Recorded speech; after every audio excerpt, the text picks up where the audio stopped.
special guest, the man that 2,029 days ago, I sat in his living room on May 2nd, 2018, and which is 5 years, 6 months, and 19 days when we met. So I sat down with Cody in your living room, and I'll never forget the answer to the question that may have changed my life and many others forever. Cody asked the elephant in the room question, Mr. Havens, can we afford to have you on our team? Something of that realm. And you said, boys, you can't afford not to have me. And that could not have been a more true statement.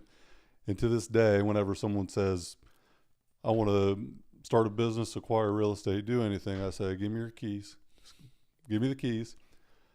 And I hand them, they hand them to me, and I say, it's time to introduce you to Jim Havens. And you're going to give him the keys, you're going to sit in the back, and you're just going to shut up and let him do the job.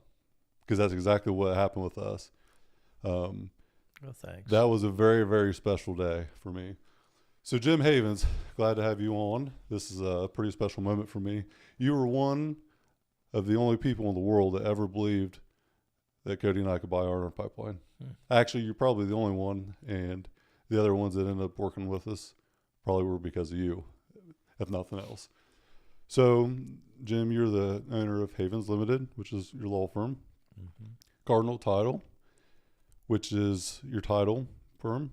Is that how you say it correctly? Yeah, I mean, title insurance is kind of an obscure thing. So a title company, it's a commercial title company, and it manages transactions, and then it handles escrows and does what's called 1031 exchanges, which are tax-free exchanges.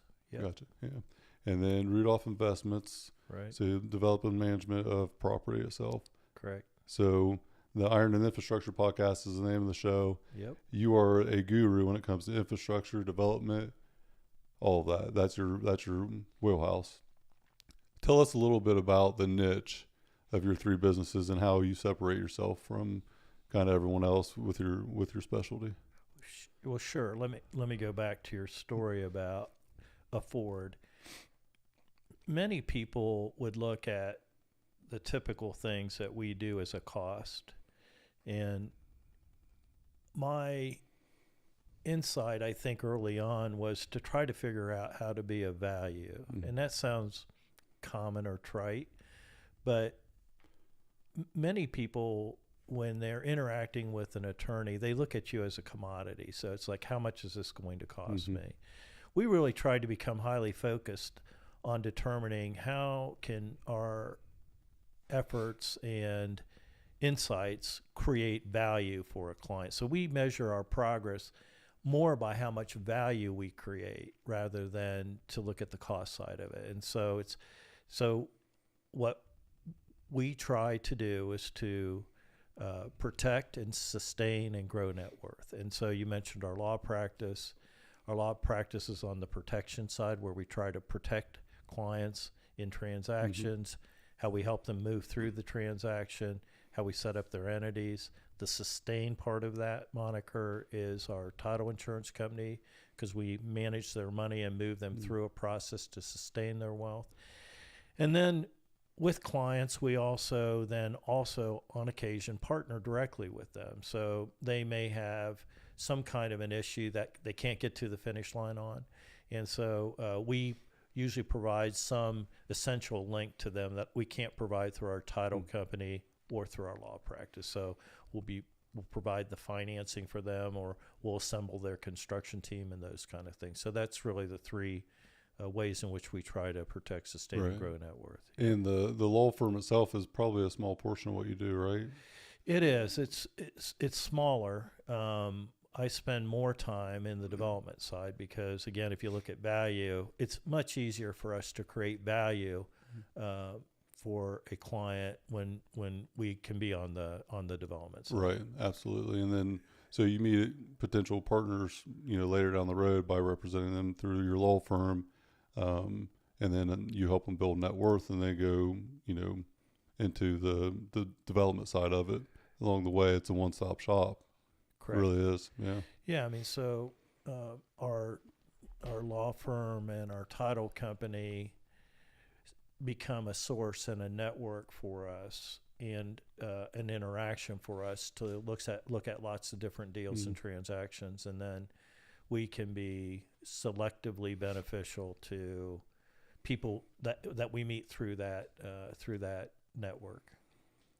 So you said something that, or touched on something that has been very, very impactful for myself. You talked about providing value. And I think one of the best life lessons I've ever learned is provide value with no expectation of a return, but the side effect of the value you provide, if it's high quality, will be the return.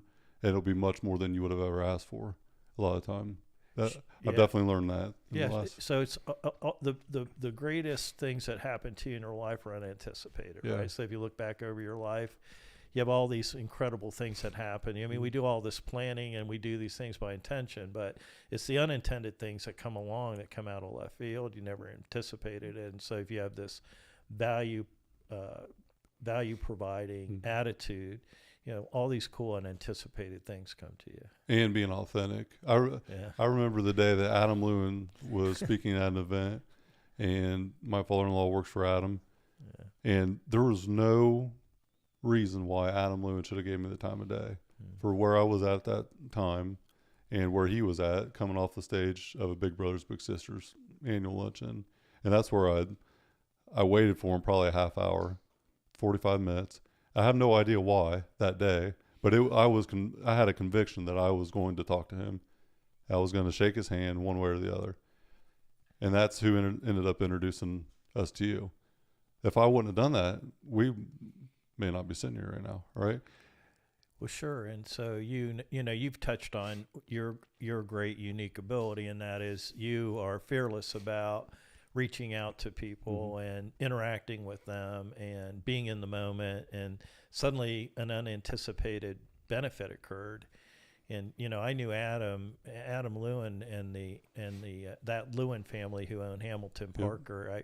When I was a little boy, I interacted with Adam's dad, and his dad was a lot like you. He just didn't have a stranger in his life, and interacted with tons of people, and he knew progress was made through people and networking. Your network is very, very, the old saying, show me your network, I'll show you your net worth. There's so much value in that. I learned it late. So, I mean, you've learned it early, so you're way ahead of me there. I became highly focused on kind of my trade and my craft. I mean, that's kind of how we're trained. And so you're highly focused on that. And, and unfortunately, schooling in a lot of institutions around us kind of turn us that way. They don't really, what training do you ever get for networking? You don't get any training for that. So you're like you got great instincts. So. Well, I'm lucky that I had a great mentor in you, because you have opened up the floodgates for me to develop a network, and you provided immense value, life-changing value for me and Cody, Jim. I don't think you're ever going to understand how much we really appreciate it. And the side effect of the value that you've created for us is the value that we're going to create for other people. And it just continues to happen. So the ripple effect of what you did for us is much bigger than what just indirectly, it's going to maybe change thousands of lives, down the road, because of, that one goal. For 12 years, it was my goal to try to buy Ardent Pipeline by the time I was 30. And I knew there was no way in hell I was going to do it by myself, but not only, did me and Cody partner up, but we were not capable of buying that company, without the representation needed. And the art of the deal was the key piece to that. Yeah, you say that.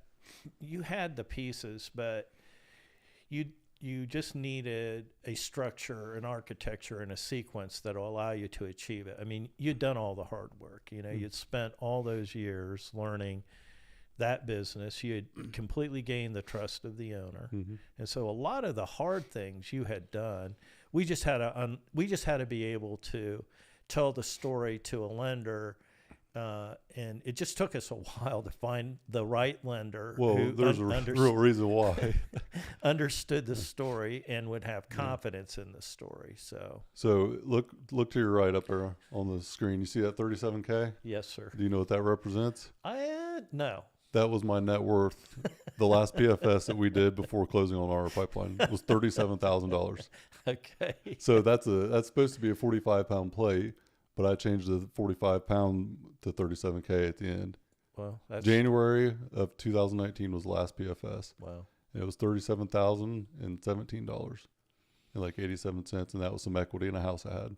We went all in on that deal. Right. We really did, but we would have never been able to do it without you. That was a life defining moment. That 407 days from the day we sat down with Rick to the day we closed. Was that what it was? It was over a year, right? So we sat down with him on April 12th of 2018, and we closed on May 24th of Right. 19. Because we had several delays kind of Yeah. going down. Well, Yeah. first we had a. The government shut down at one point, the SBA issues. There was That's quite right. a few, yeah. So I call it persistent patience. Hmm. So that's how I view myself. Sure. I used to kind of call it aggressive patience, but now I call it persistent patience. Sure. So I am persistent in my pursuit. I'm relentless, but because of that lesson from December 31st of 2018 to May 24th of 2019, I realized that sometimes if you force the timeline, you're not going to get a good result, because I was furious whenever we didn't hit that mark. Yeah. I wanted it bad, but the best thing that ever happened was not getting that. The amount of working capital, the cash restraint that we would have been in the first quarter of 2019 would have put us in a very tight spot right off the rip. And instead, with it being prolonged a few months, we were prime time as far as work weather. All of the ducks fell in the right arena, because we had a big storm ahead of us we couldn't see yet. And that was the best thing that's ever happened to me as far as developing some patience in life. When you're in the moment of the transaction, you kind of put your own human sort of agenda and goals in place. Mm-hmm. And what you find, like you've done this 42 years plus that I've done it, what you see is that there is a kind of a global clock that makes sense when you look at it in reverse. It may not match sort of like what you had hoped for, you were anticipating, Right. but deals happen because they should, and the timing on the deals happen because they should. And it's not in our control a lot of times. No, it is Yeah. not. And if you try to force it, you're really doing something that is kind of against the grain that you'll, just... The mistakes are going to be made, more likely, right? Yeah, sure, no I mean, question. if you try to force the outcome when it's not meant to be yet, then more likely something's going to go the way it shouldn't have. No, and you think of all the wonderful and unforeseen timing things that benefited you through that. So when you look at 100%. the structure of the SBA deal and the later Yeah. things that came out from the government and all of those things, and just the overall timing of getting used to the processes that you needed to put in place to make your business more effective and efficient. I mean, timing has worked out really well for you. Yeah, it definitely, timing is everything. Doing what needs to be done to create the opportunity to be ready is, I think, the thing that a lot of people don't mention. Timing, like with the situation, is crucial, but you have to be prepared to execute in that situation. You and Cody are stars. I mean, I think about somebody who's 18 years old and sets out to own that business. That's remarkable, really, to have that goal and that ambition. And you guys had done, that's what I said, you give me credit, but you deserve the credit. You had put in all those years of hard work and got ready for it, and you were ready to seize on that opportunity. So, no, it's exactly Well, correct. it was definitely a gas pedal moment whenever, on April 12th of 2018, that from that day forward, it was relentless. It was just nonstop, and it still is. But this is fun. I love what I do. I could not be having more fun with my day to day than I am right now, because it's hard, it's challenging, but every day it's like drinking from a fire hose of something new. I don't really assess situations as problems. I look at them as opportunities. Whenever a problem occurs in business, for me, I look at it more like you're hitting a growth spurt. You're growing outside of what your traditional, set processes or whatever would be in place. You're outgrowing them, and it's time to evolve somewhere. And normally problems arise, they create opportunities. So don't you think, like, that's really, if you you're a business junkie, you or I am. We just start smiling. We talk about business and deals and things. But so that's one of the great things about it, that it allows you to sort of multiply and magnify yourself, right? So if you have a business, you think of all the people and the families that you are involved with in your team. And so suddenly you get all these multiplier effects, and that's exciting and fun. I mean, for people that like it. I mean, there's other people that don't want to be introverted and don't want to be exposed to all that. But if your goal is to have an impact and to have an exciting future, business is such a fun way to get that achieved. It is. Yep. And you touched on fun. So I have to reference this quote, because I've never wanted to knock out an old man as much as I wanted to knock you out for about 3 seconds. And we're sitting in the war room after we just heard that the bank that we had originally dropped us. And you looked up and smiled and just said, "Isn't this fun?" And I still reference that moment today, because in the depths of hell, I felt like I was in a boxing match in the 12th round, and I was just about ready to be knocked out. And that at first infuriated me, but then I realized this is fun. I will never have this moment again as long as I live, because all the chips are in. There's absolutely nothing left to give. We can't give away anything else. We can't put anything else in. It's all in. Whether we make it or not, we will never probably be back in that situation again. And it really was like the 7th inning stretch for me.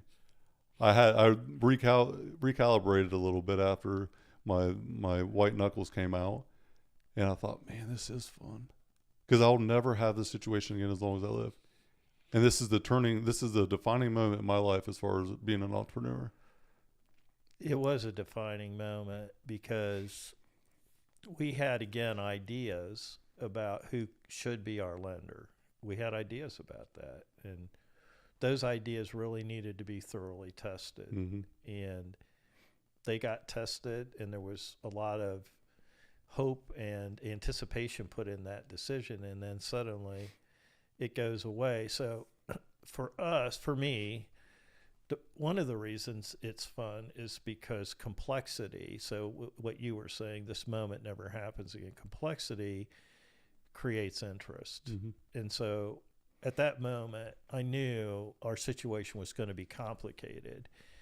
There were a lot of options that were really available, how that could have gone in different directions about shared ownership. But my goal at that point was to figure out a way that you would not have to share ownership, and that you and Cody could do it on your own. And so, and I knew the road from that point would be complicated. But emotionally, we had a contract, we had the ability to buy this business, and then we lacked the funding, and so that was very that's anxious. Produced a lot of anxiety, right? And the other thing I think we're all trained for is, like, if you go to school, you want to get a 90%, so 9 out of 10 times you want to be right. In business, you only need to be right 1 out of 100 times, and that still gets you the highest grade you need. And so that's not something people are really engineered to sort of absorb what's going on. It just beats you up. Well, and whether it be a stock market or any type of investment, when it looks like it's going to get really bad, most people panic and pull, right? I heard an investor that invested $50,000 like 20 years ago, and it turned into $750 million, and he invested in Jeff Bezos and Amazon, and talked about that, where there was another guy that also had invested 50 grand and pulled out at the last minute. And that's a once in a lifetime, obviously, but you think about the restraint to not pull that out right when it gets really hard, or not give up when it's really hard. I would say a lot of people don't become successful because they give up when it's the hardest. You're exactly right. So it's learning to be contrarian and to manage your emotions. So a saying is, emotions are not useful in decision making. Now, people can misunderstand what that means. They can think that emotions are not important. It's not what it means. But it's not useful in decision making. Right. And if you want to if you want to manage your decision making by progress, if you can manage your emotions like you've said, and resist those short-term urges when things seem to be emotional or risky, those people have long-term business success. So I'm not analytical as far as me pulling analytics or doing the analytical side. As some on contract pricing and whatnot, I have to be, but I'm much more data driven now than I've ever been. Mm-hmm. Show me your homework. That's I say that often. Mm-hmm. You know, show me the measurable, show me the data to say yes or no, because decisions that we've had to make primarily have been on, you know, old advice that's probably outdated Mm-hmm. or instinct. Mm-hmm. And that only has a ceiling that's so high, and then Mm-hmm. you're not gonna, you know, take it to where you want to go. It's just going to get you where you are. And kind of back to the talk earlier about, isn't this fun? I forget who the saying, but it's, you know, a man goes and takes a drink of water out of a spring or whatever, and then comes back and to the same spring a later date, but it's not the same water and it's not the same man, right? Mm-hmm. So every situation that we go through later on down the road, it's going to be different. There's never going to be an exact same situation because we're different people. The situation's different. You're exactly right. And as you evolve, you get better at and more capable at understanding yourself and how you fit in the world and what about it that you will make the biggest difference in. So, and part of that is what you just had said, and that is, you know, figure out the facts. You know, that's a saying that we have. We'll be faced with a puzzling situation, and your initial reaction to it, the emotional reaction to it, is not useful. You figure out, okay, let's look at all of the facts, and then suddenly you get a way of looking at things, and as you program yourself to do that, you able to make lots of better progress. So I don't think I've ever talked to you about this, but the Pipeline of Prosperity newsletter that I have come out with, and by the way, Jim, I just have to acknowledge this for you know, me having a newsletter and third grade grammar and me not being a very good speaker and having a podcast. You know, it is an evolution for me, and this is a lot of fun because it's very vulnerable. I don't know what I'm doing. It's a new space. I thrive though in the not knowing and the opportunity to educate myself. And I've learned a lot about business in general from just being here and doing some homework and research and trying to figure out different areas that will probably evolve, you know, myself and our pipeline in the future as far as what our capabilities are. So you're an opportunity creator because of that. You know, 95% of humans are totally uncomfortable in that realm. They want to know all the information, details, and facts ahead of time because they're emotionally afraid to jump into situations that have risk associated, where you're the opposite. You have total confidence in yourself, and you love the uncertainty of it, and so you love jumping into it, and you know that you'll figure it out. And the most important thing is to create the opportunity and then figure it out. And that's a reverse wiring. It's exceptionally useful in your part of the world. So I thought that because I've always been told that I don't have any attention to detail, and I'm a 5 fact finder, so I need essential detail, which, you know, most high quick starts are not, you know, very high fact finders. That's great. So I need the essential detail, but I've worked with other people that were a 2 or 3 fact finder, and I could not believe the amount of detail I needed. So I felt the frustration probably from everybody else. Yeah. But I know that a lot of time, you know, it's like a diet. You can have the perfect diet put in place. You can execute on the plan, and it just isn't for you, and it doesn't work. A lot of things are kind of a trial and error. And maybe that's just, you know, me growing up and figuring out dieting and training. You know, maybe that's where I had the trial and error, but I've always been willing to jump into something knowing enough of it knowing maybe the start and the end, or what I want to do at the beginning and where I need to go, just not knowing the development side of it really has kind of been my sticking point.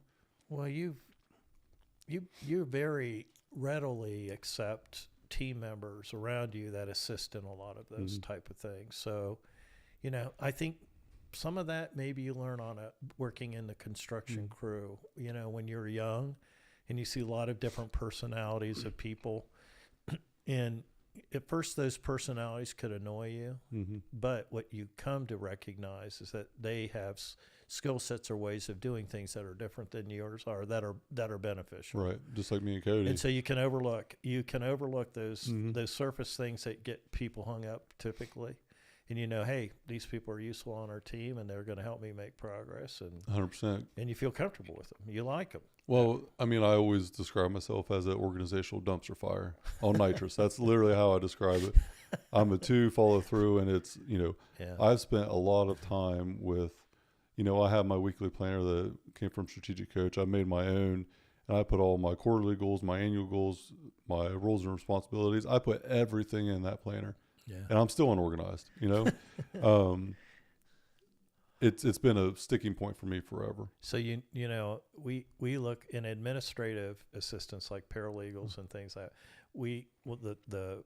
The wiring that we crave are follow through wiring, because we come up with a lot of thoughts and ideas, and we have a lot of things that are down, but to have that person who will actually make the list and run you down and make sure that you get to the finish line. Give the accountability. They're extremely useful people. Yeah. A true COO of a company, high follow through, high fact fund. They execute. Yeah. Very skilled in them areas. And I know a few people that are, if I had a project and I'm throwing shit against the wall, they would be the ones that pull it off the wall, put it where it needs to go. And, right.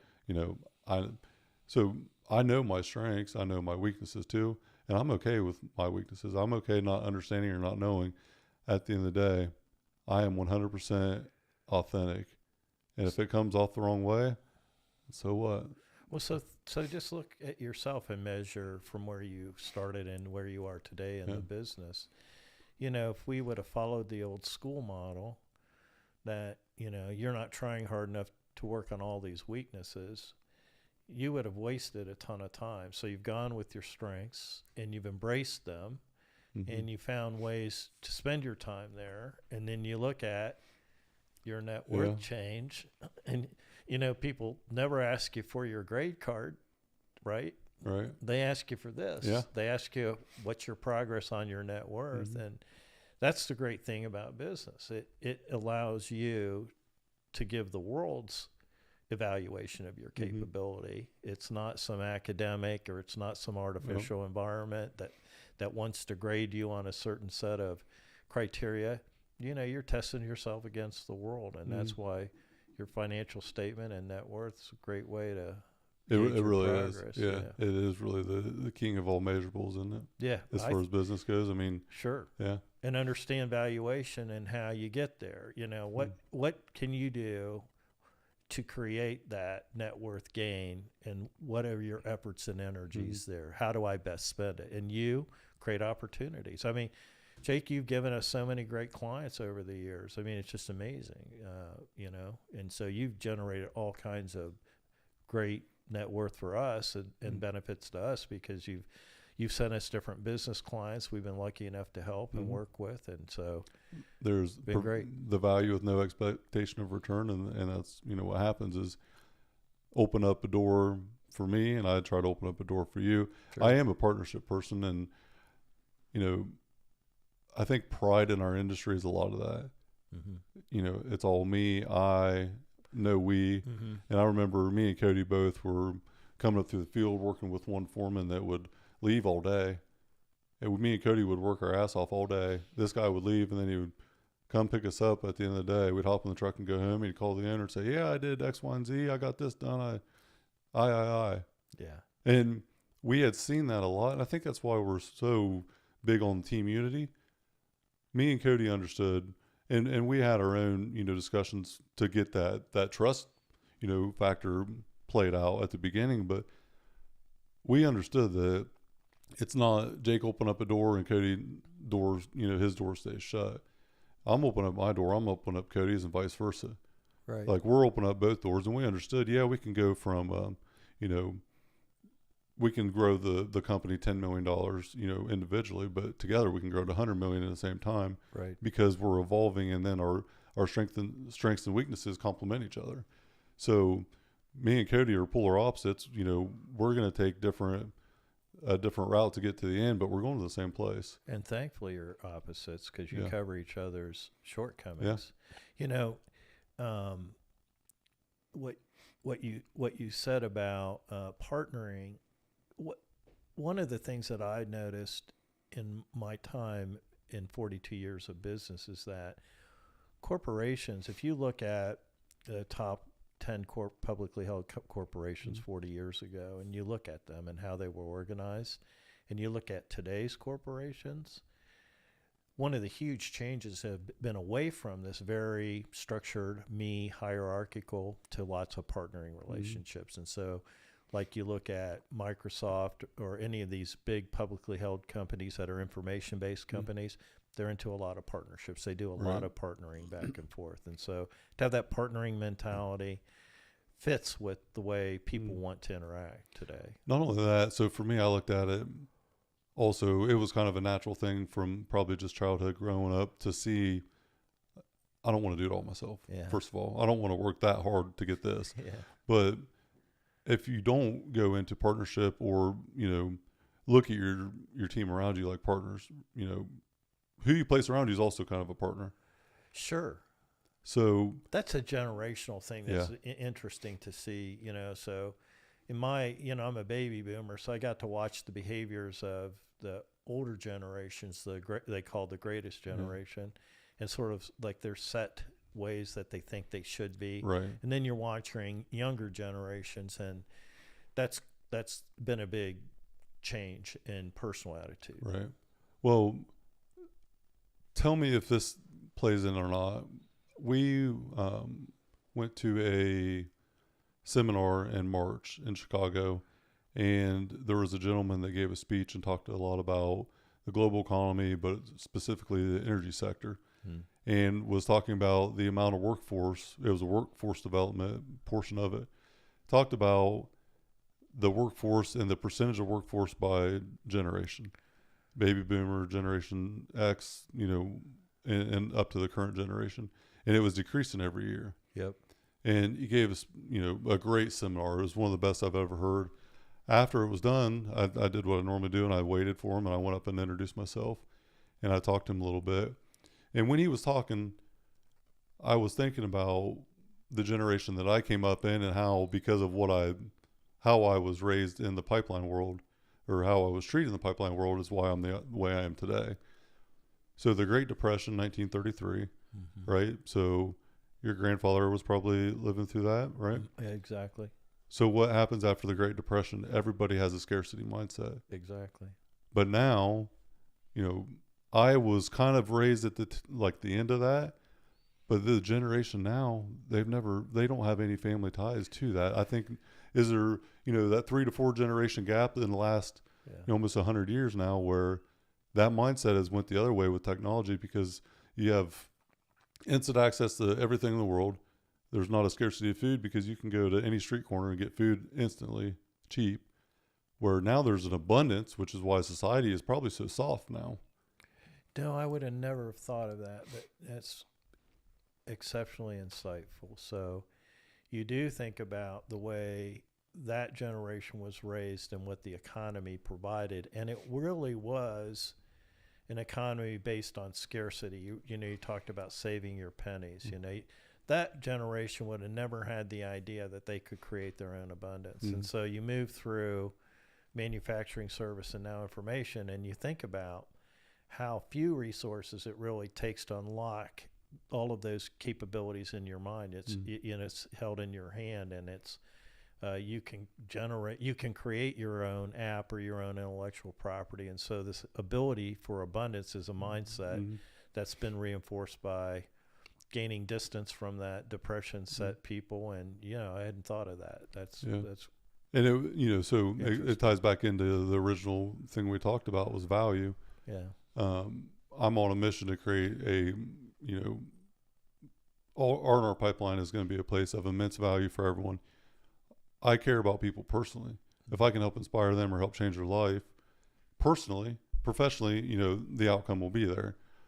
But just caring about someone on a professional level is not going to work in the next 20 years.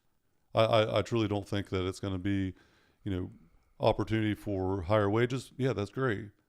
But free time with your family, prioritizing, what matters to people, I think is really going to be kind of the future. No, your direction. interest and willingness to develop people completely is a huge factor. And it's great. I create value for others when I can because I've been through situations that a lot of people are just coming into. I've already went through. So kind of like you creating value for me, I've been able to create value for others. And if I can expedite their journey through the hardship, kind of like you did for me, Yeah. it all comes back to that circle of helping other people. And a lot of time the value that, I can provide back to you isn't just the recommendations, the referrals, but the amount of other people that I can help. Sure. And that's what entrepreneurship's all about. That's what network's all about. Oh, you're excited when other people have success. That it genuinely excites you. I get as excited about other people overcoming obstacles as I do myself sometimes. Sure. No, it is. Yeah. It's, and the interest that you're taking in the people that work with you, there really is not a place that they could go to and get that same sort of insight and support. Mm. So, the stuff that you've learned through Coach and all the personal development things and the different ways in which you see the world, to be able to pass that on to them. I already see it. I follow their stories on Twitter. I see their stories of different employees and stuff, and you are making a huge difference. Cool. So back to the emotion. We talked about making emotional decisions. So I want to go back to that real quick. All right. I came up with something because of my own overcoming a problem, which I call opportunity. So this year had a situation that was kind of hindering. I didn't know where to go, what to do on it, and I was using too much emotion and not enough logic, not enough facts. So I developed what I call the Pipeline of Prosperity Problem Solving Guide as the 5 Ps. And the first one is presentation. So the first P is the presentation, and really it is taking a third-party view of the situation. Mm-hmm. So removing your emotion from the situation. So you're presenting the facts to yourself from a third-party lens. Mm-hmm. So all head, no heart, basically. Mm-hmm. Because that is, I think, the first step in actually overcoming obstacles is not what do I want it to be, so I'm thinking it should be this. Mm-hmm. What is it? What is the actual fact of the situation? So the presentation, the first step is to present all the facts of the situation and fully understand the reality of it. Mm. And then do not forget during this time that problems will always arise, and most problems are a positive sign of growth. Outline what needs to happen from your viewpoint with the facts, who you need to collaborate with to solve the problem, and how you hope to learn from the outcome. The commitment has to be 100%. That is the most important step of the first part. Mm-hmm. You have to be committed to fixing it and how you're going to go about it and who you want on your team and all that. The other part is the positivity part. I'm a big positivity person, and it's not a blind optimistic, it's positive. So what you focus on, you normally will get back. So if you're skiing down a hill and there's one tree and you just sit there and think about not hitting that tree the whole time, more than likely you're going to nail the tree, right? Right. Almost call it manifesting, call it whatever you want. So when the problem arises, if you focus on the problem and not the solution, the problem escalates and it gets bigger and it becomes a cancer, right? Mm-hmm. So positively recognize the reality of the situation, take all the personal emotion out of it, understand that minimal time can be spent on the problem. So 10% of your time is on the problem, just enough to pull the facts and the analytics out of it to create the solution. Mm-hmm. minimal time on that, problem. Do not focus on the problem itself. 90% of energy needs to be positive and focused on the solution. So what you focus on, what you manifest, is more likely going to be the outcome. Right. Regardless if you know how or why yet, that's normally the situation. It turns your perspective from rear view to front view. Right. Yep. Makes So sense. so presentation is the first part. Then partnership is the second. Yeah. That's where you collaborate. You get your team around you, and knowing your strengths, knowing your weaknesses, and then puzzle pieces fitting accordingly. But you have to make sure that everyone on that team is 100% committed, Yeah. because I think commitment is a big thing. Where Yeah. if someone's iffy on the situation, Yeah. it's going to bring down the commitment from everybody else. Yeah. Then the third step is the planning. So you have your team, and then us in this situation being the leaders. So we create the team, and then we go to the planning stage. So that's when you execute, develop your plan. Take the team, build your plan. This step is crucial to be completed fast, so the action can be taken immediately, especially depending on the situation. Mhm. But if it's a quick, immediate action, need, then don't sit around and just plan forever. Procrastinate. Put a plan in place, and that's just how I operate anyway. So, Not how most people operate, Right. but that's right. a wonderful attribute. But progress over perfection, because normally Yeah. when a situation arises, Right. when we started on the journey to buy our pipeline, we could have never planned, all the things out that happened. We had to plan accordingly to what we had in front of us, right? Right. Same situation here. So progress, not perfection. Keep that in mind. And after that, it's the performance stage. So the fourth step is performance. Take massive action and execute the plan. So go execute, fix whatever it is, figure out the solution. But then the last step I think is very important: prosperity. So prosperity, successful or thriving, is how I use the definition mostly, and it's defined that way. But after you figure out the solution, reflecting on the accomplishment as a whole, acknowledging the gain of it, right? Mhm. Not the gap. So reflect on the accomplishment and take notes on what you learned. And then positive mindset: win or learn, never lose. So I've seen a lot of mindset not being positive that drives the situation into a pit of hell that you can't get out of. Right. And I reference, what's the best way to get out of a hole? Put down the shovel and quit digging. Yeah. So in this situation, I understand that I dug this hole.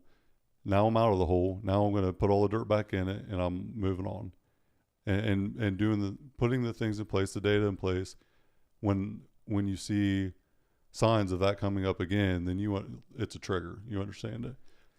You realize you've articulated a process that you sort of had done naturally, but you've given it an architecture now. And the only thing I haven't naturally been good at is that first step is presenting all the facts. I go right to the chaos. Yeah. So that's where Well, that was you've the learning part for me. Yeah, so you've learned that though through experience, and I found that with quick starts.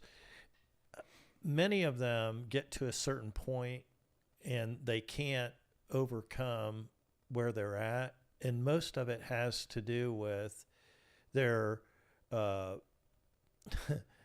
their willingness to really go through that and look at facts, because they're so impatient about it, and that kind of is a little bit of drudgery for them. It drags up a lot of the old stuff where you spent a lot of time in school and classes you didn't like. I was a C student for a reason. Yeah. Well, but I mean, if you can be patient enough to look at facts, that's what kind of lets you jump through that next hoop. The fact finder part was never. I always thought I was just depleted on actual facts, but I'm much more analytically driven than what I've ever been before. Well, and you have to measure things. I mean, you have absolutely. to be willing to do it. Yeah. And so, you've done that in your business. Like if you think of the financial component of your business and the tools that you've implemented there, it's giving you good data and facts now, and a lot of your decision making has been driven by those facts. 100%. Yeah, we're not going to evolve. I love this, by the way. This is wonderful. Yeah, we're not going to evolve to where we want to go if we don't evolve our processes, how we analyze data. I understand that now. I understand the importance that I can't just work harder and make it happen. I can't just Right. hire people. I have to know where I'm going and why I'm going there. And that's been probably a turning point for me in the last few years, that everything I had done up until 2020 or so was a problem putting out a fire, but not evolving past that initial sticking point. Mm-hmm. And now I'm more focused on what's in place that's good, that's not great, Mm-hmm. a lot of time, than what is, a reactionary dumpster fire. We've evolved very, very smoothly throughout the last 4 years with R&R Pipeline. Well, think of what, you picked a business timing that was before one of the great economic events in U.S. history, right? So Yeah. you have the pandemic that comes in afterwards, Right. and you've navigated all of that complexity. We had, in 2019, our biggest client had a big organizational issue. They sold off a branch of their business, and it was very, very unknown for a while. And then COVID hit. We flatlined that year. Right. There was a lot of potential opportunities that went our way. We created an advantage out of them. Right. COVID was a blessing for us because it didn't restrict our work, but it did slow it down. Right. And we were able to process what was going on. And in Right. that time, our vice president was no longer with us, and our controller was no longer with us. Right. So the two most senior people in the business that knew the business side of it, me and Cody knew the safety and the operational side, Right. but we hadn't figured out much of the business yet. And that gave us the time to kind of rebuild. And that's when we started building our foundation with the fractional CFO and everyone else from there. If we wouldn't have had that slowdown period, we might not have been able to do all that Right. in that time. Right. Opportunity, though, right? Sure. Timing's everything, but you got to be prepared for it too. And think about how much better your systems and processes are now. Right. And we have an operating system in place. Our team's stronger than it's ever been. We have the best team as far as well-rounded personnel that we've ever had. That's great. And I have full confidence and faith in all of them. Well, and it's Yeah. been in a hard environment because you've had a lot of other competitors compete for those kind of workers Right. too, and you've been able to retain them, Right. and that's huge. We don't micromanage. I think Yeah, it's a culture. the It's industry- a cultural thing, and Yeah. I think it's a generation thing too. I agree with you because Yeah.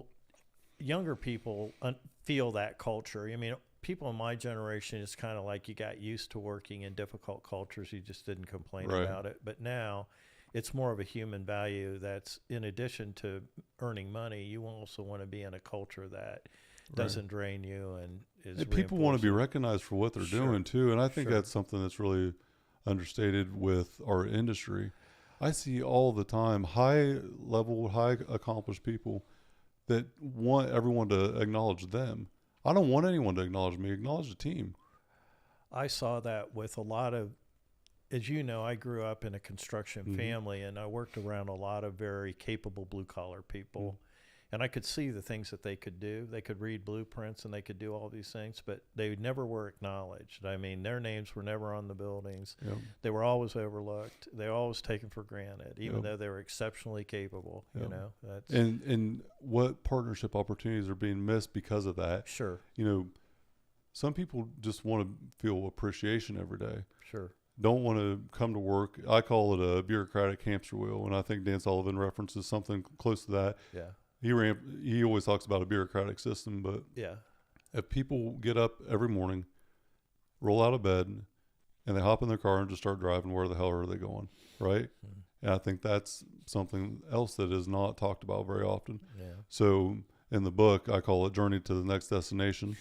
But if you don't know what the next destination is, then what does the journey look like? Yep, And if you don't know what the journey looks like, then what the hell are you doing? sure.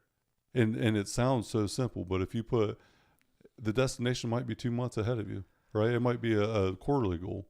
But if you know what you're going, where you're going, why you're going there, and what the outcome should be when you get there, it's a lot more enticing to get up with a smile every day and come to work. Our industry is full of people that have made poor decisions, as far as health, Yeah, as far as taking care of their body. Personal development is not really a known thing. I went against the grain. I used to have headphones in the truck on the way to job sites. You know, I started personal development at probably 23 because I wanted to educate myself in areas that I had never been educated. It was a natural desire for me to learn because I never learned in school. Well, for a lot of people, it's too soon for them. You know, I see a lot of people, I call them late bloomers. I mean, put a different word on Yeah. it. But they need enough life experience to sort of figure out that what they're doing isn't really working very well. Right. And then they develop their own capabilities. And I see it a lot in construction. It kind of unlocks that ability for Yeah. people who are forced into academic environments, and now they can function in the real world. Right. So it's made a big difference. And I think I was just forced to function in the real world at a young age, Yeah. and it just helped me out, Sure. you know, expediting my journey. But Well, I you didn't, had great habits that were formed. You knew how to work, you know, so work hard. yeah, I mean, that's a huge thing. If you And can it- work hard, right, it means a lot. right. I started working out at 13-ish, Yep. dedicated to working out. Yep. I started going on diets at probably 14 because I was the fat kid that got picked on in school, which was the reason I started working I out. can't. That is so bizarre to Yeah. me that I can't look at you and think like you So- walk into a room and I mean you look like Well, I've been disciplined for almost 20 years now. Yeah. You know, this isn't you I know, get that. like it's been a long, long journey to Like get you to the as a point I'm fat at. kid, that's funny. It is, but I'll tell you what. You know what's funny is the two biggest fears of my life were having my shirt off in front of people and public speaking. Oh My whole entire childhood, look at how that's changed. and even now, it's still like that insecurity is still in the back of my mind. Yeah. Well, So- that doesn't surprise me because it's a driver. It'll drive it you is. at your It'll core. never go away. I know that. Right. But I get just that. like any other fear, whenever fear comes up, it's not everybody has fear. I don't care how confident you are. Everybody has fear, but it's how you face the fear when it hits you is what is important. A coward and a hero both have fear. The coward runs from it, and the hero wraps his arm around fear and says, "Come on, if you're going with me, let's yeah, go." you face it. Right? Face it. So, I can't sit here and say I don't have fear. Getting on a podcast is fearful for me because it's something that is an insecurity. But that's why I'm also doing it, because I know that facing my lifetime fear might help other people out. And the network of people around me, the knowledge that I've learned from other people, definitely will help other people out. So I'm willing to be vulnerable. I'm willing to face my fear. And I thrive in uncertainty. Well, and that makes it unusual because to listen to a person facing those things is interesting. To listen to somebody that has some polished way in which they always do something and it's just, you know, sort of part of a unthought out, ungenuine presentation is just not interesting. Right. So it makes it interesting. There's nothing real organized and thought out for me. It's exciting. We'll see what happens next. I get the essential facts, essential details, all I need. So we're going to take a quick commercial break, and then we will be right back. This episode is brought to you by Corey G Fitness. Go to CoreyGFitness.com for all your training, nutrition needs, personal development, enhanced lifestyle. CoreyGFitness.com. And I should have known the analytical, the data-driven side of it. But let's talk about that. So you were a high-level runner for a while, 3 times a week, 5 miles each time, right? So about 15 miles a week. At 23 years old is when you started. So how long did you do that? Quite a while. So let me tell you why I did it. I love it. So my dad died of a heart attack when I was 4 years old. And so that scared the death out of me. I mean, How old? I was 4. 4. Okay. And he was 44 years old. Wow. And so I was 4 and my sister was 1 and my mother was a German immigrant. I was actually born in Germany, and we came to Columbus, Ohio, because of the Defense Construction Supply Center there. You go past that facility, that federal facility, that big. They used to call it the depot. That's where my dad got transferred from Germany, and so we came there and bought a house on the east side, real close to where that facility is, and so I'm 4, my sister's 1, and he drops dead of a heart attack. So that has a earth moving impact on you. I mean, it forms a baseline in your life that never goes away. Yep.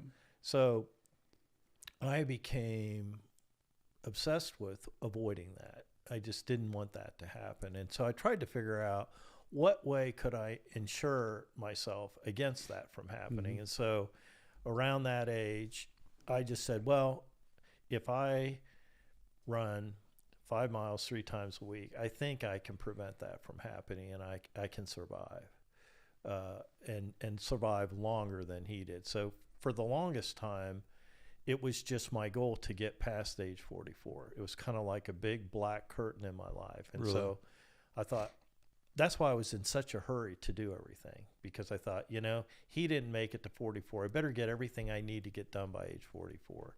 And so I had that as my routine, and I kept that routine. And I was able to, you say a high level runner, I wouldn't say it that way. I was a consistent runner. Given my body build, you see these real wispy greyhound looking characters that can run like the wind. That wasn't me, but I was consistent at it. And I did it until age 50. So when I lived on the east side of Columbus, when I lived in Granville, I would always go once a year to a 5-mile race or, an event. So in Bexley, it was called the Turkey Trot. In Granville, it's called the Firecracker 5. And I would just kind of see my times just kind of creep down over time, over the years and stuff. But I got to the point where the joints did not let me. I could have kept going, but then I started to see like friends who started having knee and hip replacement. I didn't want to do that. Yeah. So I moved to more elliptical type stuff. But eventually then in 2013, I had a goal, and that goal was to go from where my father was born on the Mississippi River, which is where Iowa, Illinois, and Missouri come together in a tiny little place called Warsaw, Illinois. And I want to ride my bike from there to where he's buried, in near where we live now on the Licking County, Franklin County line at that Glenview Cemetery. It's about 420 miles. And I thought, so I started to train for, I got a decent bike, and I started to train for it. And so he would have been in 2000, he was born in 1915. So on May 22nd, 2015, he would have been 100 years old. So when it was my goal to do that before he was 100. But I didn't have enough confidence that I would do it the first year I tried. So I scooted back a year to 2013. And I got on a bike at where his farm is. My cousin still owns that farm. We went to a family reunion that was there. And I got on my bike. And over 7 days, I rode about 60 to 70 miles a day. And I did it. It's incredible. It sounds but it was just 4 hours a day. It was just a mythology. It's just, that's how I've made progress. I know if I commit myself to this and I do it and I stay consistent with it, then I'm trying to engineer a future success. If I say I do these things, Non-negotiables. Yeah, I I just did it, and so it wasn't as terrible as I thought. And so I thought, this was kind of fun. So the next year, I said, well, since I rode from that point there, what if I went 400 miles the other way and I rode to the family reunion? And that just set up a series of events that I eventually rode across the United States in sections. And I would do it. Usually I take a week around Father's Day and I take a week around Thanksgiving. And I did that from 2013 to 2023, April to April. It's incredible. 24,000 miles in 10 years. Yeah, I rode 24,000 miles. That's incredible. But what I was really watching was my heart rate. So what I figured out early on, because this heart thing, it's got me obsessed. Is it a genetic thing? Is there a genetic component to it? No, I don't know. They didn't really understand much about heart health in 1961 when he died. Yeah. That was just the evolution where they were beginning to figure out that cigarette smoking and other kinds of things Might not be the best. might not be a good Yeah. idea. And you know, people didn't understand how, and doctors, they had commercials with doctors Yeah. smoking cigarettes in the Smoking on 60s. bus, children on airplanes. I mean, it was everywhere, Sure. right? Yeah. No, I mean, there were smoking sections on Yeah. airplanes. Yeah, sure. So, I don't, you know, but eventually I was lucky I picked that metric because I think today one of the most informative metric of healthfulness is your ability to hold your aerobic heart rate at a certain level. And so I started keeping track then on my bike. And the reason I had those numbers is I started keeping track of what my heart rate was and for how many hours. It measures hours. So not so much the miles that made a difference to me, but I wanted to be able to average 3 hours per week at 70% of my maximum heart rate. And I felt if I do that, that's a really good indication of fitness and it would protect me. Yeah. I am more enamored with a deeper portion of it, that you wanted to do this, not sentimental, not No. anything else, but because you didn't want to stay the same as what had happened before, hypothetically, right? You don't really know for sure, but you knew that there was something that was going to hinder you or something that was going to be a restraint in your life or a progress in your life, and you chose the No progress. question. I wanted to own my future. Mm-hmm. I didn't want it to own me. So, you know, I just sort of felt, it's going to sound a little crazy, but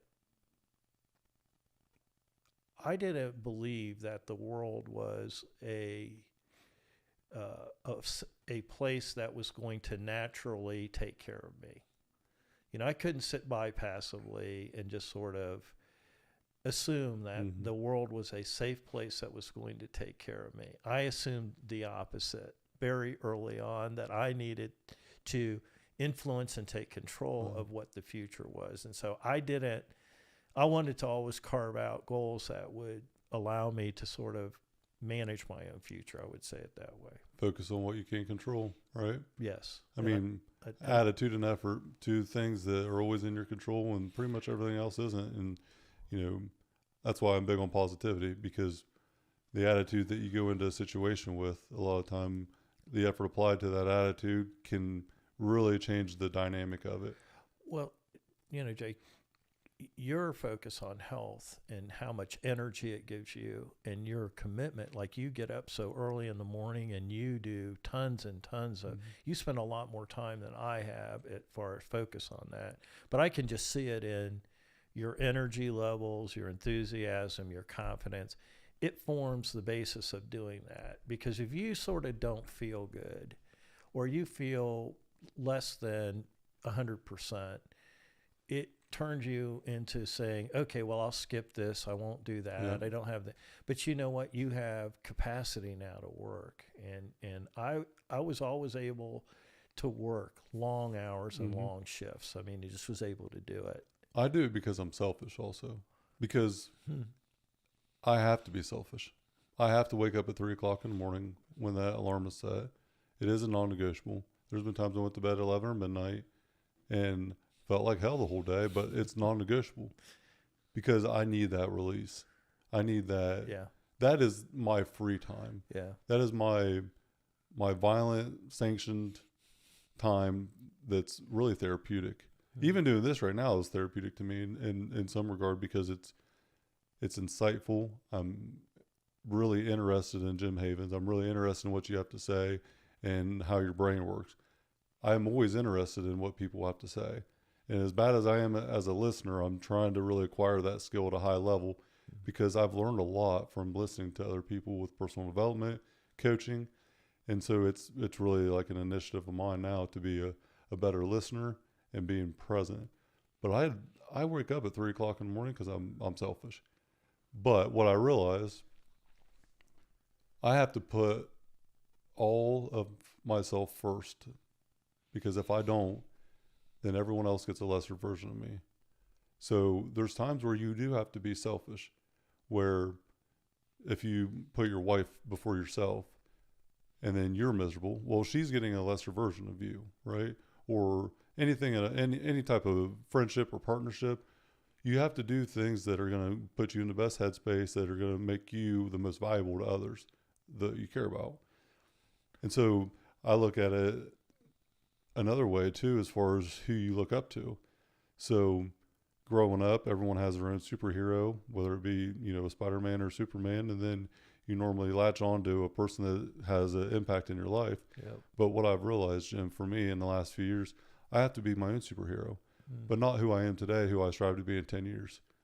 And that's why my discipline is non-negotiable, because in 10 years, the person that I want to be has non-negotiable discipline in place. So for me in 10 years to be my superhero, to become that person that I strive to be for my kids and for my family and everybody else, I have to get up when it's time. Yeah, you're lucky you figured that out early, because unless you yourself are 100%, you don't have the same value that is needed by anyone else. You gotta be the best you first. Right. I mean, because everything else just doesn't work unless you are. And everybody on this earth is special in their own regard. They're talented. They're born for a reason.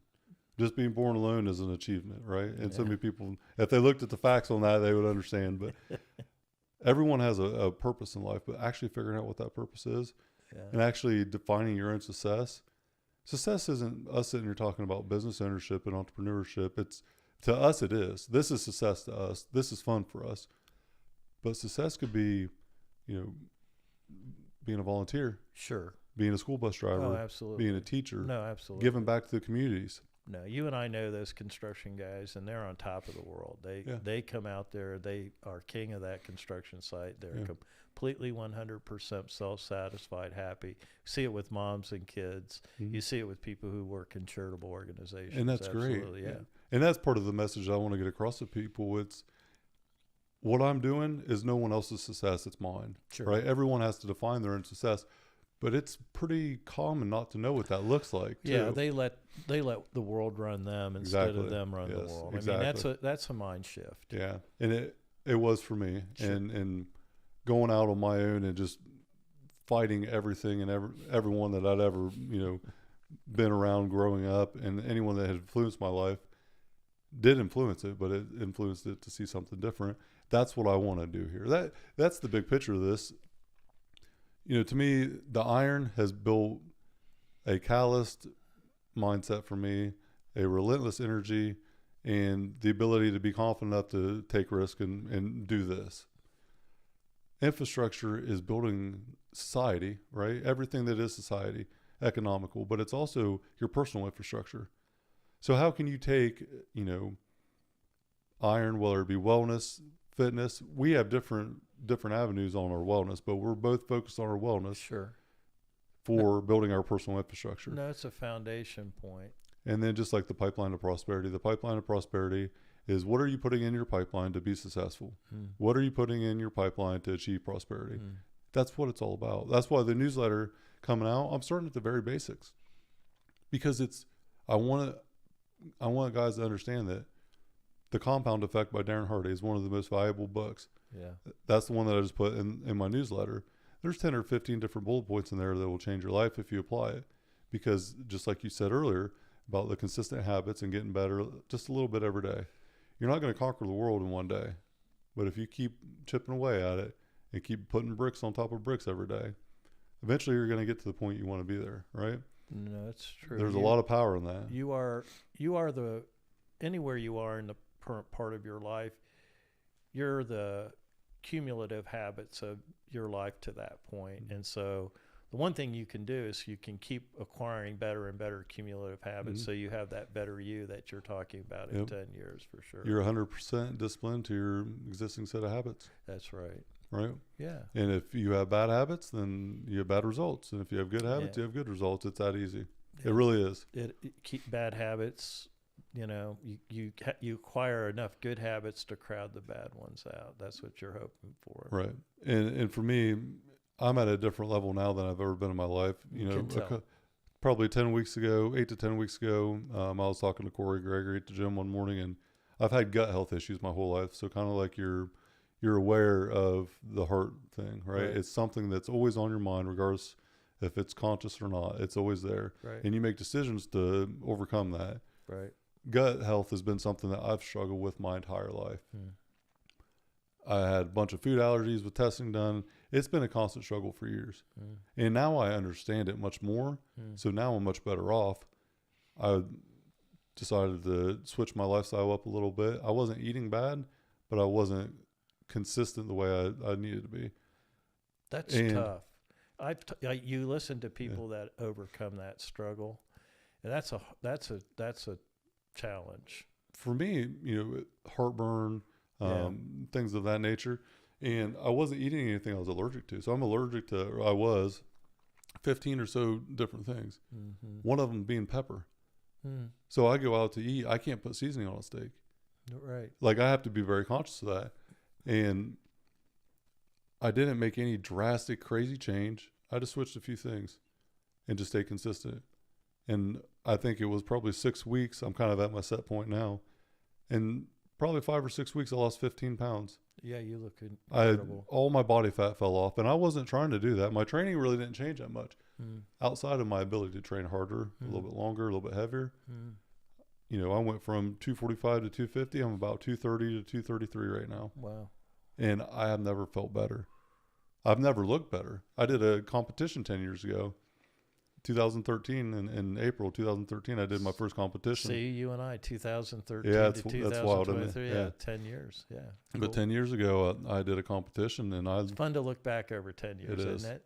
I'm 30 pounds heavier now and look better, feel better, and I would have never, 10 years ago, placed myself here right now. Wow.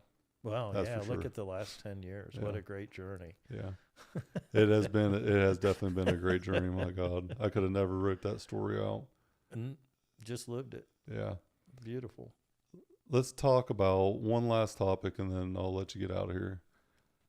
I called you probably 3 years ago and asked you a question, and you said, I don't know, I'm going to paraphrase, but I think it was something along the lines of, holy shit, it's time for you to get a strategic coach. Yeah.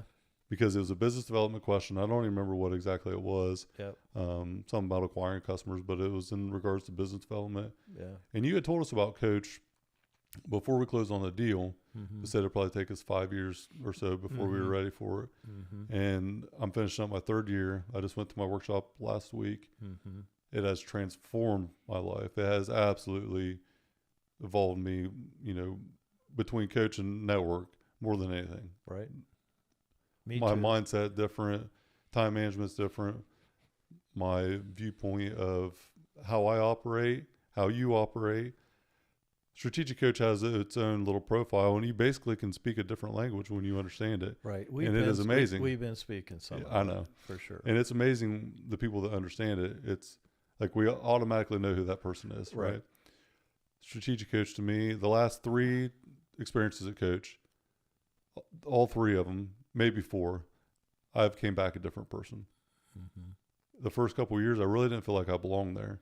And now I know I do. And it's powerful when you have that transition. I don't know if you went through something similar to that. I did. And when I realized that I'm meant to be here, the way that I viewed Coach and the way that I viewed the world, it changed. It instilled a confidence in me. My intent's always been good. My confidence on what I want to do and my intent's always been good. But my confidence with my value is probably the big changer for me this year, where I go into an atmosphere of high achievers, highly skilled intimidating personnel. A little intimidating. And it was intimidating for probably the first year for me. And then I became more of an intimidator, I guess. I'm very outspoken in Coach, and I enjoy participating. Yeah. And I feel like the problem-solving guy that I kind of went through earlier. Yeah. I had a couple other things that I had read off in Coach that I had just put notes together that morning about fear, and it like impacted some people there. So I started to understand the last year my value. But tell me about your time in Strategic Coach, and thank you again for that recommendation. I think I've talked to you after me being there almost every time, but.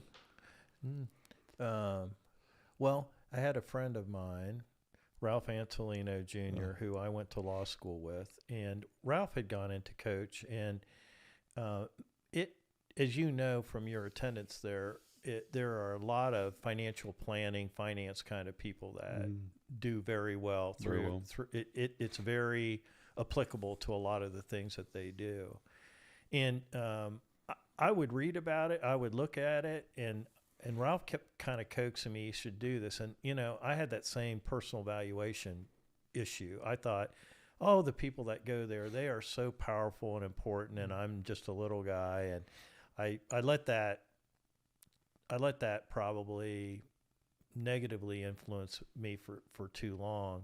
And then once I did go, I found that I used the word architecture once before. Like, you've created an architecture now for your personal progress by the system that you had described. And so what this does is it validates an architecture that you know it has existed, but you never really put a frame around it that would allow you to implement it with confidence, because you're going against the grain. You know, you are living a life that's going against the grain. And I didn't even understand that as much until recently too, but yeah. So you're living a life, and it's a life it's solo. So, you know, you don't have a lot of people to consult with. I mean, you're not in a big bureaucratic organization surrounded by a bunch of colleagues that are reinforcing it all. And so you're running on your own. And so suddenly now you have this powerful architecture which allows you to make progress. And then what you realize is that you do have a high degree of value when you start to interact with your colleagues there, because this idea that you had mentioned that everybody has a unique capability inside of them, well, it also gives you the ability to unlock and articulate what that capability is. Once you can articulate that, then suddenly you differentiate yourself from the others in the room. You realize that you have a highly valuable skill that can create lots of value. And everybody does, but sometimes the hard part is pulling it out and figuring out what it is, and a lot of people never do. I had a friend at Strategic Coach. His name was Richard Walsh. He's from Montreal. And we went through an exercise about identifying your unique ability. And I said it 2 or 3 different times. He goes, you know, you're not really saying it correctly. He just drove it at me. And he never let me live that down. It took me 2 or 3 years where I finally, at the end of 3 years of him pestering me to be more and more accurate about what it was, I finally figured it out. Is your unique ability something that's always going to evolve? Or do you think it does evolve over time? Or do you think it's more you have a base and then it's how you instill it? No, I'd say it gets more insightful. So the way I would articulate my unique ability is that I have the ability to sit and listen to someone and articulate their goals, and by asking them a series of questions, understand sort of what capabilities and what skills and lack of skills and lack of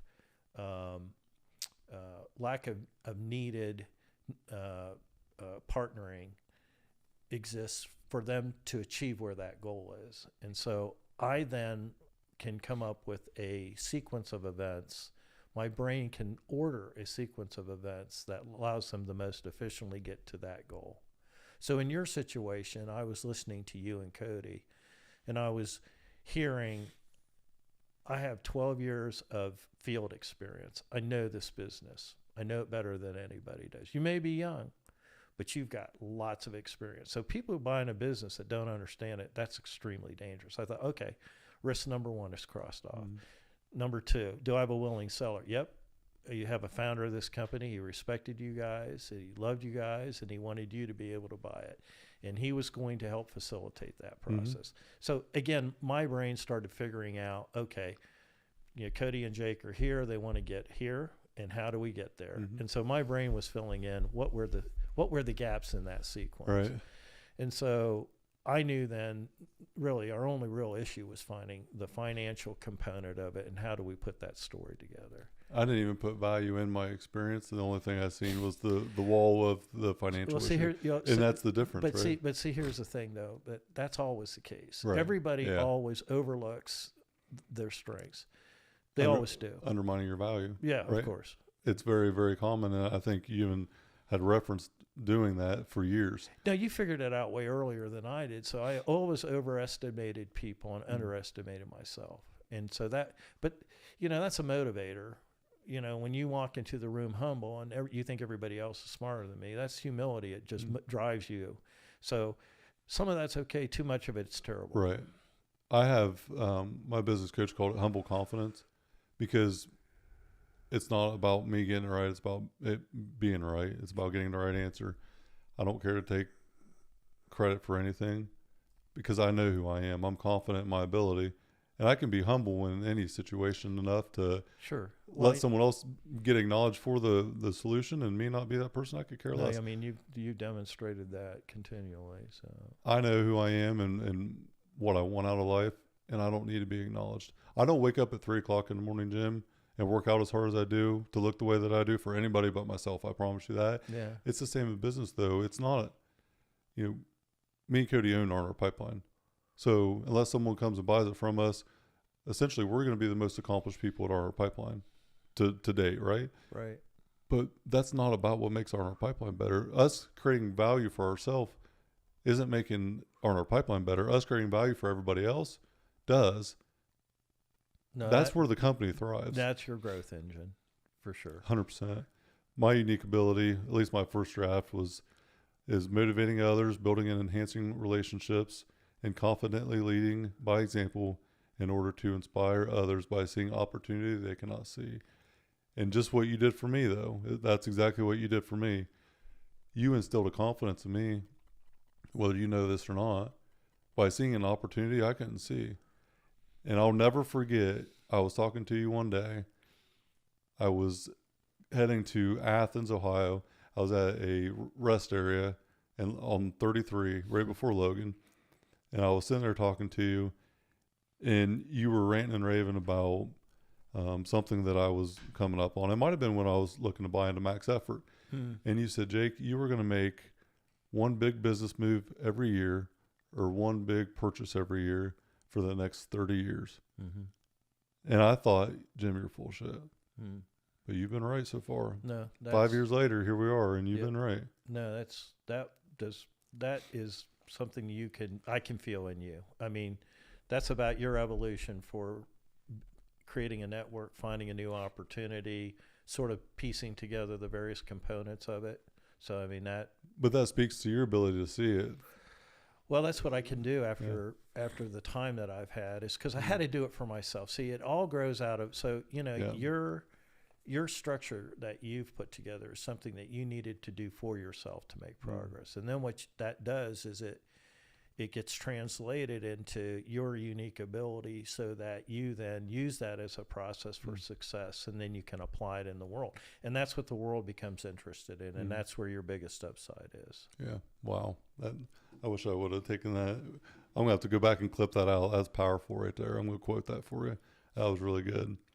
Strategic coach was definitely one of the life altering things for me. And